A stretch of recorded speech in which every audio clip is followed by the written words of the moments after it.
and welcome to On Air with B&B. I'm Brittany. And I'm Bethany, and we are two mental health therapists with real talk and mental health issues that matter.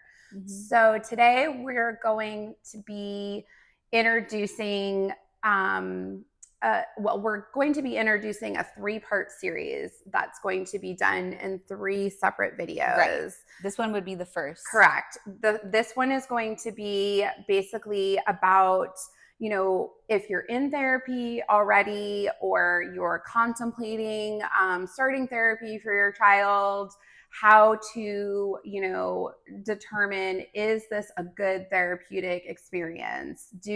Is this an effective therapeutic experience? Yeah. The next one is going to be more... So the next video is going to be more about the symptomology and the credentials, because there's so many different types of therapists, and looking at the different specializations, the different interventions that could be possibly helpful, how to search for a therapist. And then our third video, the last video of these series, it's going to give you guys the tools and techniques and some tips, if you will, on what questions to ask, where to find that professionals, having realistic expectations. We're also going to dive a little bit into insurance versus private practice and things of that nature too. But this particular video, it's very non-clinical. And the whole reason we decided to do this particular video is for numerous reasons. One, we have had several clients who have had other therapies or other therapists in the past before coming to our practice and say, it didn't work, we're trying it again, or, we didn't know who to look for, or it wasn't a good experience, or not that it was a bad experience, it just wasn't the right experience.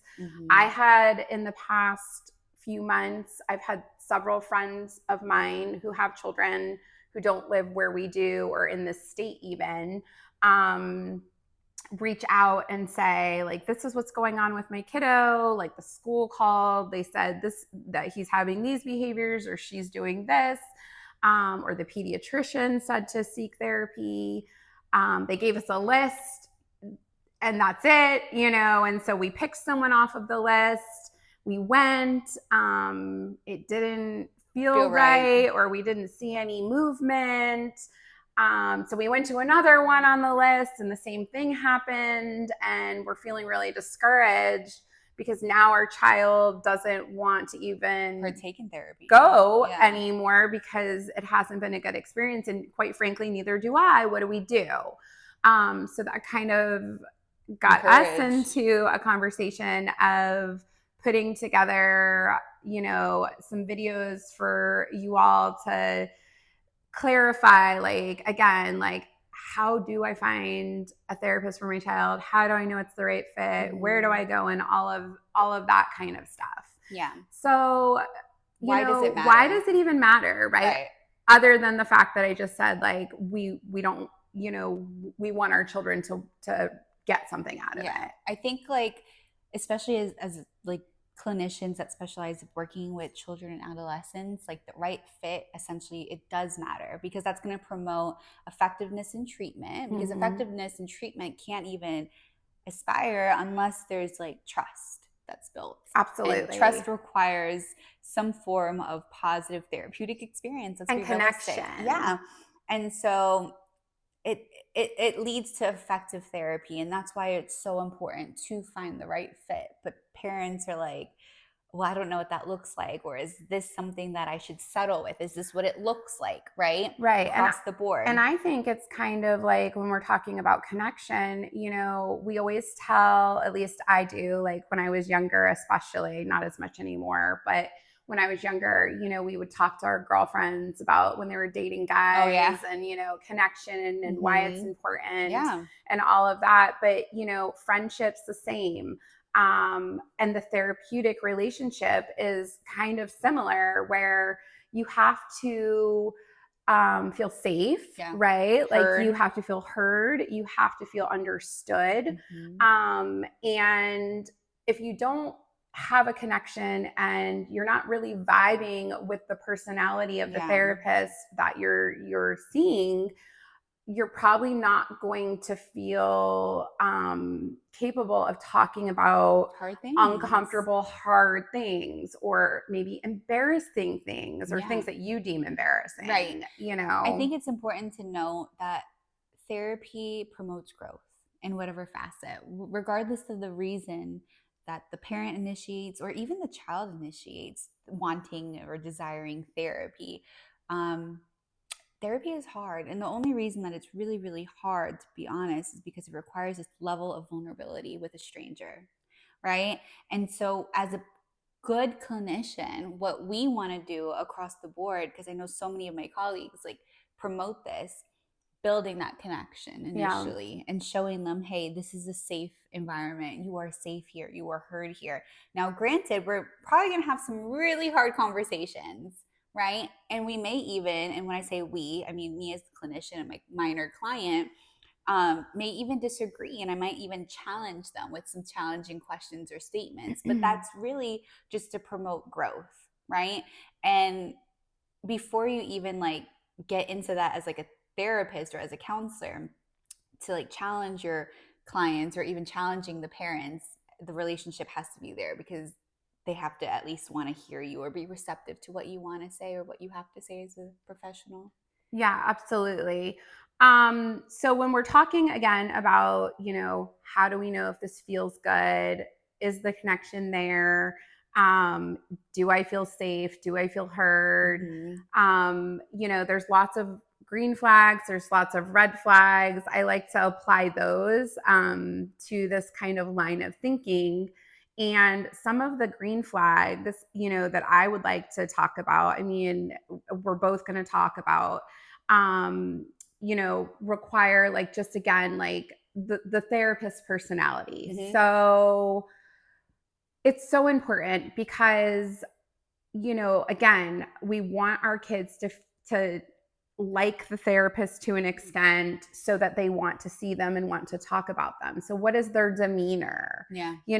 Are they warm? Are they, Welcoming. welcoming? Do they Yeah. smile? Do they make jokes? I mean, they don't have to do all of these things, but maybe for your child, that's what you're looking for, Mm-hmm. you And know? that's okay. Just understanding that, like, okay, these are the types of characteristics and traits that I feel like my child would be receptive to or open to and would make my child feel a little bit more accepted and welcomed and things of that nature, especially if the child is very adverse to the therapeutic Which I would experience. say I would say that typically, unless the child has been struggling for a really Mm-hmm. long time and they're really, really aware of the struggle and that they're kind of done, Yeah. most kids aren't the ones calling to get therapy Yeah. started. It's the parents. And so most kids are nervous or resistant to starting therapy. Yeah. And,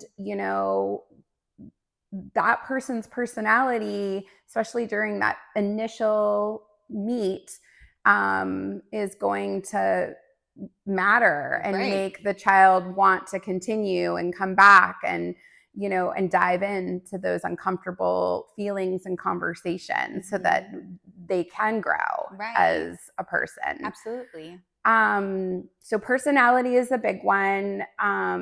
It's not to say that everyone's going to be the right fit, Right. because we have so many different personalities in kids. Yeah. And, like Brittany could have the best personality in the world, but maybe the kid and her just don't click Vibe. and they don't vibe. Yeah. And Doesn't happen often.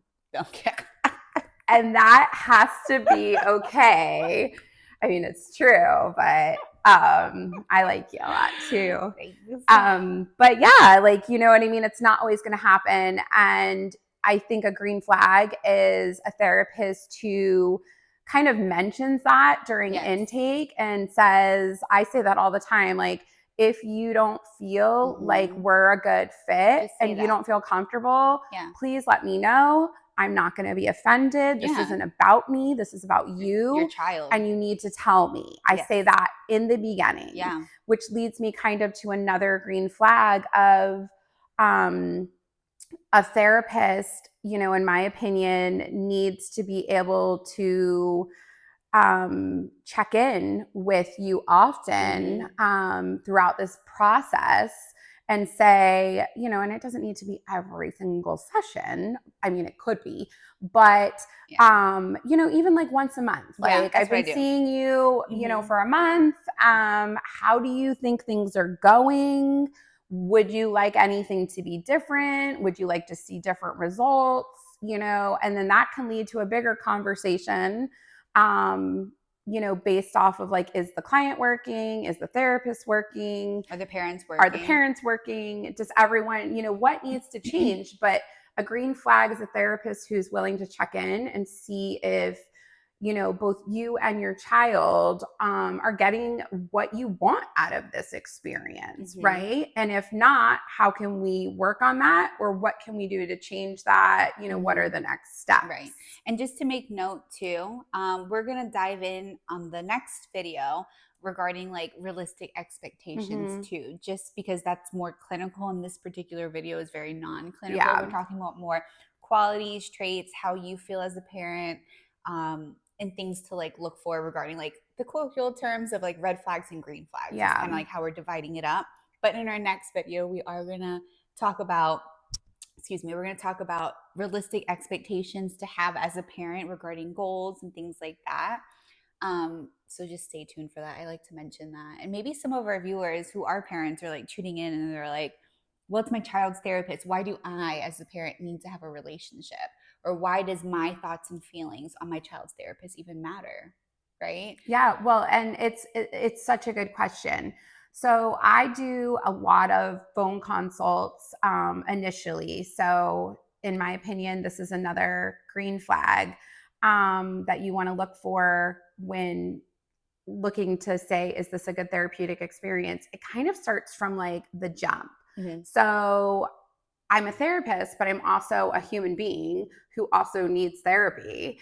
And I have had to look for my own therapist for, whether it be for marriage Yeah. counseling or for my child or whatever. And, I like to call and talk to somebody on the phone and Mm-hmm. say, this is what I'm looking for. This is, can you tell me a little bit more about that, and kind of get like a vibe on the phone before even scheduling an intake. And one of the questions that I ask people, or not questions, but one of the things I say to parents when we're having this initial phone consult before even getting started is, on some level, you will be involved in your child's therapy. Right. And I say on some level because it really depends. We've got kids that we see that are 3, and we've got kids that we see that are 25 years old. Mm-hmm. So obviously, depending on age, severity of what's going on, there will be more or less. But on some level, you will be involved in what's going on in your child's therapeutics experience, because your kids are not living alone, unless I guess they are 25, Yeah.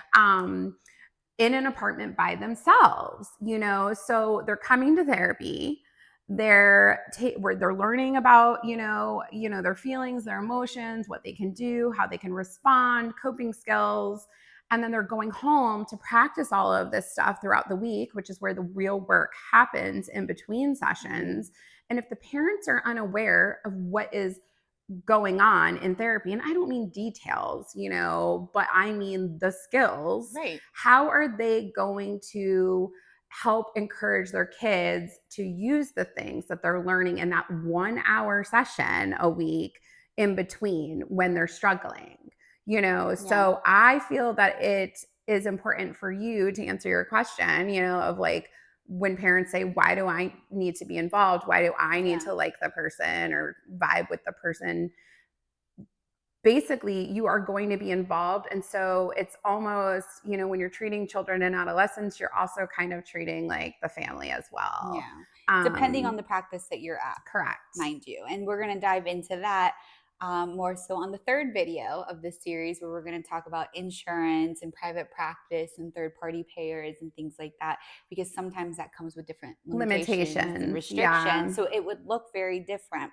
But circling back to what you were just saying, Bethany, no, whenever I get that question, whether it's from like other colleagues, like other therapists, they were like, wow, like you have to have a relationship with the parents. Absolutely. Because I need the parents to feel that their input is invaluable, because it truly is. I like how you always say that, even though we are the professionals of mental health counseling, the parents are essentially like the professional, if you will, of their I child. always do say that. Yeah. Yeah.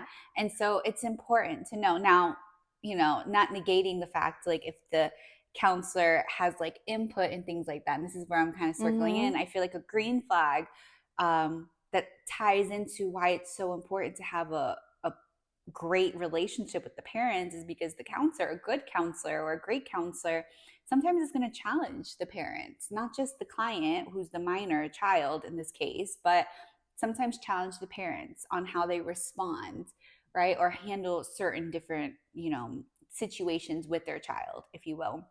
And a strong therapeutic bond is really important in order for the parent to want to hear and or be receptive to change. Absolutely. Like nobody likes to hear like, hey, you could be doing this better, or Right. hey, like, yeah, handled that situation not the best, maybe do it this way. Like you have to like Yeah. have somewhat of a relationship with that person who's telling you that to hear them, in my opinion. Absolutely. But it's true, like that's what therapy is about, is you mentioned growth, but part of growth is being challenged, Yeah. right? Change is hard. And change is hard. And I have had lots of parents say to me, we had therapy in the past, and the therapist was great, they were really nice, my kid really liked coming, like, but they always kind of told me, what I wanted to hear, or they never corrected me. And if I, just wanted that, I could call a friend. Right.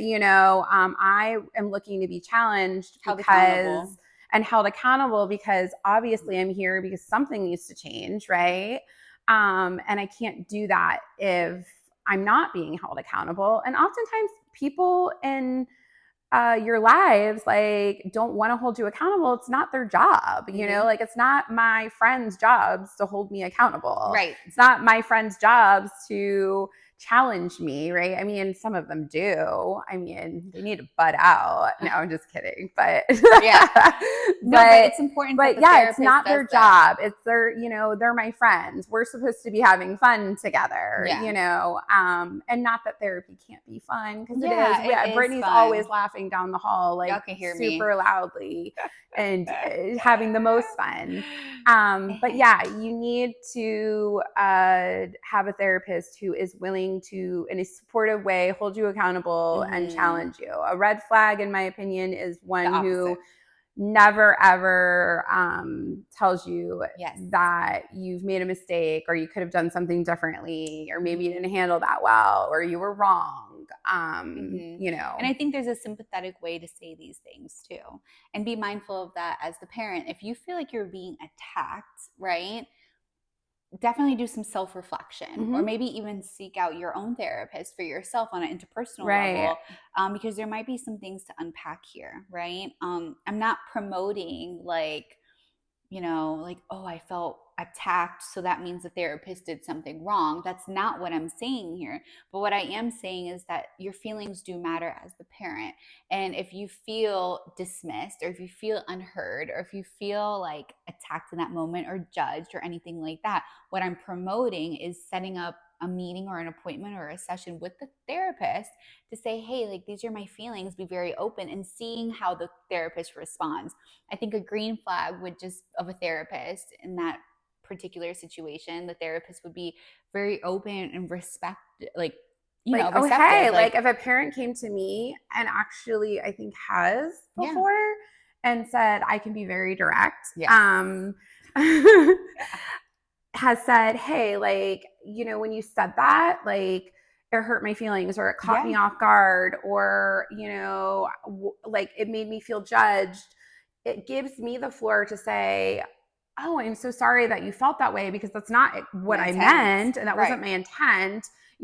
I can be, and to say, explain, I can be very direct sometimes, and I can see how it would come off that way. But Right. this is actually what I meant. Right. And I don't ever want you to feel that way. Right. So you want to be able to have that dialect, Yeah. Open communication yeah, with the therapist, yeah, feeling heard and seen. It's not just about your child. I think it's also about the parents as well. You want to find a therapist or an agency or a practice that provides a service, absolutely, but also from like a holistic lens where it's like involvement, keeping in mind ethical and like legal laws, of course. We want to make sure we're promoting that as well.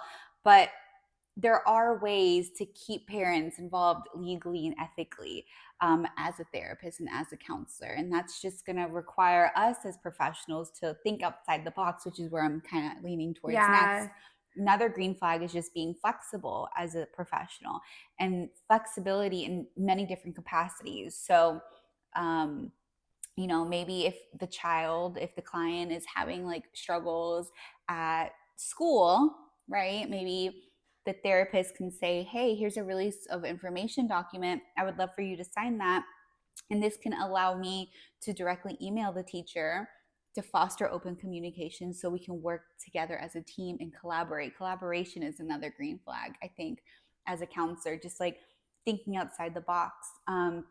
Flexibility in a different capacity, I think, is just what type of interventions does the therapist offer? I know you've mentioned in the past so many parents or legal guardians would reach out and just say, they hey, ask about play play therapy, therapy right? because And they with think child play therapy. I think that's been the understanding, Right, right. general And don't understanding. get me wrong, play therapy can be very, very effective for certain clients and everything like that, but it's not effective for all. And it's not the only therapy you can Correct. do with Right. children. Like we do So, CBT, exposure, feminist theory. I mean, like the theory approach really is helpful, especially in different trauma situations with children and adolescents. I mean, there's like a numerous DBT, even. It's really just dependent on the child. And again, we're going to get into that in our other videos. right. But yeah, you want a therapist who is able to be flexible between interventions because, Mm-hmm. again, it's not one size fits all. Different kids, regardless if they have, I could have 10 kids on my, caseload with that are coming to me for anxiety. But just because this CBT exercise worked really well for one doesn't mean that it's going to work For well all. for the other. So you have to be open to changing, your intervention style, so to speak. Mm-hmm. And that brings me to like another thing that I'm thinking about in flexibility. We always prepare to some extent before a client is showing up on like what we're going to be working on to help them reach their Yeah. goals of the treatment plan. However, when I was a younger therapist, when I was first starting, I was always so prepared and had like an actual activity planned beforehand. Um, and then, I would say half the time, by the time the child got to my office, something else happened. Yeah. This still happens, but Oh, I yeah. just I don't have an actual activity usually planned at Yeah. this point for this reason. But like, mom and a kid got in a fight on the way in the car, or there was a situation at school that day, Mm-hmm. or at the soccer game over the weekend, and so then it was like whatever activity I had planned, like we were going to work on self-esteem today. That's not going to work when mom and kid are like both angry because they just got in a fight On the in the drive. car on the way over. I need to like throw that out the window and now talk about what happened, how they communicated, Mm-hmm. what could have been done differently, so that's another way to be flexible in a Mm-hmm. situation, Yeah. in a therapeutic situation. So you want that, I would Yeah. say, when you're looking for like a good experience as well. Right. And to counter these things, I guess like the red flag to these different situations would just be a therapist who is very rigid in their, you're laughing, very rigid in their like plan, I'm not laughing thinking because she will say like the the opposite. the opposite. Yeah, I already said Just it. I do the think opposite. that probably already slipped out earlier. Just do the opposite. Just do the opposite of the green flags, guys. Okay? So, No, so then we can just, okay, we're done. we're done. Bye. Talk to you later. No, I'm just kidding. But some red flags I think to like you want to steer away from is just like if the counselor is super rigid, does not value your input or does not seek your input, does not collaborate or think outside the Mm-hmm. box, being creative. Every child has special, like a special need, right? And they're all coming to therapy for a specific reason or reasons, plural, right?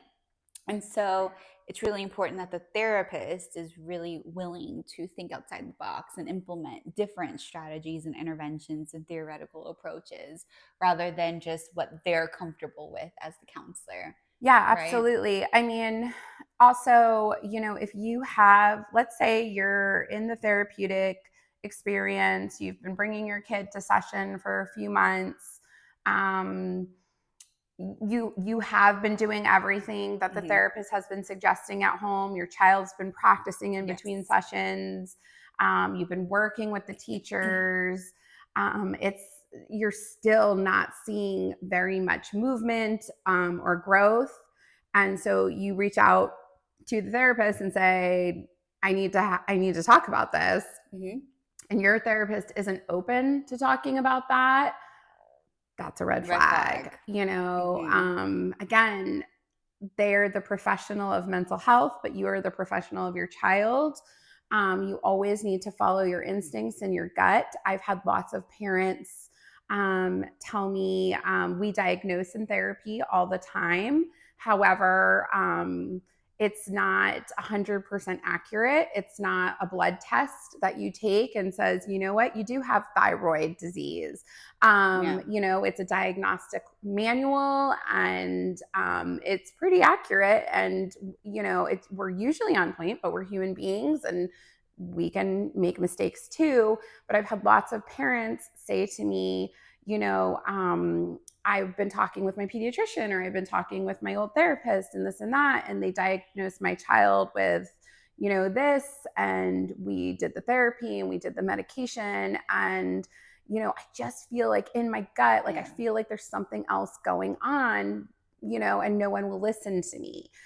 If you feel that way, don't negate your feelings because you didn't go to school for this, or you know what I mean, aren't a trained, certified clinician. Mm-hmm. Advocate for your child, Mm-hmm. if you really truly feel that something is missing, Yeah. and they're not meeting hitting that mark. Yeah.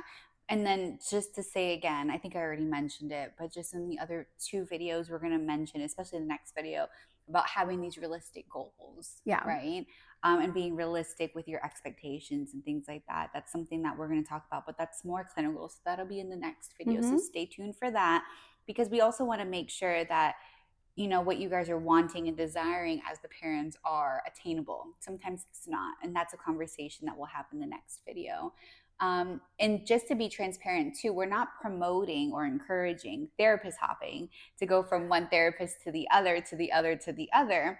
What we're promoting is just positive therapeutic experience and how that should feel and what that could possibly look like for you guys as the parents, right? A Yeah. lot of this is just relatively new. Maybe even as a parent, you individually received counseling in your youth or even as an adult, but as a parent, you're playing a different role now and you're not per se receiving the interventions one on one with a therapist. It's now your child and you're kind of like confused. Well, what is my role? What should this look like? What am I allowed to be involved in? What am I not allowed to be involved in? How should this actually feel as the parent, right? Yeah, just to have a more like educated decision making process when Mm-hmm. thinking about what the therapeutic experience should look like, so Yeah. that you have a good one. Mm-hmm. If it's not good, you know when to say, okay, this isn't working. We've had several conversations, Yeah. collaborative conversations between myself and the therapist, and now I need to look for something else, because Yeah. we want people to always seek it if they need it. Mm-hmm. Really quickly, I just want to touch on like my own experience when I was younger as an example. When I was in college, I still have a lot of anxiety, but I was having a lot of anxiety. I went to see a therapist. She was super nice. I really liked her, but I wasn't getting anything out of it. And, I didn't know what the therapeutic experience could look like because it was my first experience with it. So I didn't question any of it. And then I just kind of stopped going because I wasn't getting anything out of it, which led to obviously like my anxiety getting worse. Because I wasn't treating it. And it took me forever to go back and try it again.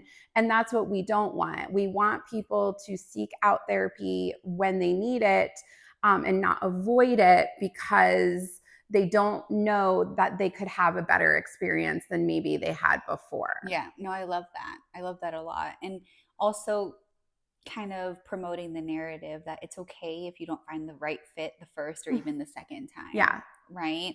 Um, I'll be transparent. Like, I've gone through my fair share of personal therapists from my youth into like my adulthood, to like help myself, because like what Bethany said, like we're human first, and I always say that, whether it's, you know, our parents who are tuning in from our private practice. We host like a lot of groups, whether they're social skills groups or empowerment groups for children, adolescents, and I even have like an adult social skills group too. But we always promote parent involvement. Like, I have a parent only support group that's offered, and I always tell my parents to like remind themselves that this is an experience that involves them, right? And you are your child's biggest advocate. And in order to have effective treatment, it really does start with the parent and the counselor giving the tools and the techniques, but the parents promoting that and continuously like holding the child accountable and responsible at home to maintain that, Absolutely. right? So don't be discouraged if the first, you know, therapist didn't work out for you. Maybe it wasn't even necessarily a negative experience per se, but it just wasn't an outstanding positive experience where it's like, I want to keep going back, right? Um, Not allowing, you know, past therapeutic experiences to discourage you from getting the help that your child or you as a family dynamic deserve, Mm-hmm. essentially, right?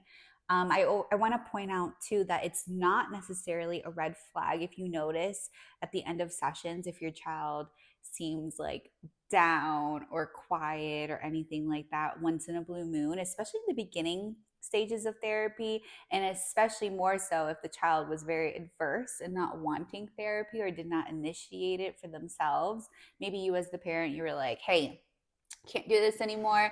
I don't know. I'm throwing in the towel. I need like help, which is That's me. okay. Yeah, and that's okay. Like, hey, I need help. I can't do that.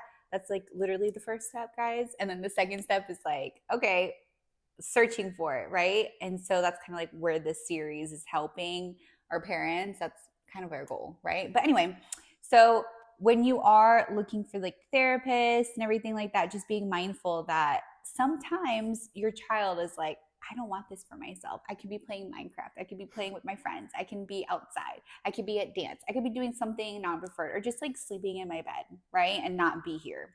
Um, so don't be discouraged or think it's like a major red flag that your child, especially in the beginning stages, they're like, oh, don't want to go to therapy, and they're very resistant or Or if there hesitant. was a really hard conversation Hard that day, conversation. like Yeah. some therapy sessions, that you want to keep in mind, can be light, right? Okay, especially in those like rapport building Yeah. The days. beginning ones. But then, maybe we touch on something that is very emotional, or your child really doesn't want to talk about, Mm-hmm. but that's the reason they're there. And so we get them to talk about it. They may or may not be in the greatest mood after they leave Right. because they're still processing what just happened in therapy. Okay. But 90% of the time, I would say your children will probably leave Feeling their therapy lighter. sessions feeling lighter, feeling Yeah. relieved, if it's the right fit Yeah. and they're getting Absolutely. something out of it. Absolutely. Now, if you're seeing like consistently over duration of like, you know, 4 to 6 months or like longer, and your child is just, you know, not themselves after therapy, and you're seeing that on a consistent basis, that's when I would encourage you as the parent not to necessarily give up or pull them out immediately, but to reach out to the therapist to advocate for yourself and for your child and just saying, hey, this is what I'm noticing. Can we try something different? Mm-hmm. Right? But what we're promoting, honestly, is just fostering open communication between the parent and the counselor, looking for a counselor who essentially goes above and beyond for the needs of your child, understanding that the needs of your child is not a one size fits all, and that one theoretical approach may not be sufficient or even effective for your child, even if it's something that you as the parent want, right? Kind of like circling back to what you said. Hey, I'm calling for play therapy for my kid, right? Just because you are the professional of your child doesn't mean that you are all knowing about what interventions from like a professional standpoint will be Would helpful work for for your your kid. child. Yeah. Okay. So just be very understanding and be very open to the process as well. Um, just it's okay. This is like a journey. It's not like a final destination, you know. Um, Finding the right fit may take time, and that's really okay. It took time for me, and I'm a whole therapist.